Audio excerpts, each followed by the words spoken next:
कोकणामध्ये सगळ्यात खतरनाक कुठली एखादी वनस्पती असेल तर म्हणजे हिला आमच्याकडे म्हणतात कुवले. अजून एक नाव त्याचं मी गुगलवरती पाहिलं होतं तर कपिकच्छू असं काहीतरी नाव आहे. आणि लॅटिनमध्ये ह्याचं नाव आहे मुकोना प्युरिएन्स.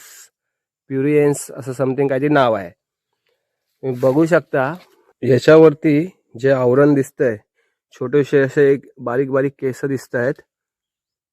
ते जर माणसाला लागले तर माणसाचा परत एकदा माकड होऊ शकतो. असा काय तो खाजवायला सुरुवात करतो, मग त्याची काय हालत खराबच होते. तर या वनस्पतीपासून सगळे इकडे वाचूनच असतात. बघू शकता या अशाच वेलींवरती येतात. आणि कधी कधी तुम्ही सापबीप करायला जाता आपली जागा आजूबाजूची, तेव्हा जर आपल्याला चुकून माकून लागलं तर आपल्याला आंघोळीशिवाय दुसरा काही पर्याय नाही. जे आहे ते अंगावरचे कपडे काढून माणूस धावायला लागतो, एवढं डेंजर आहे.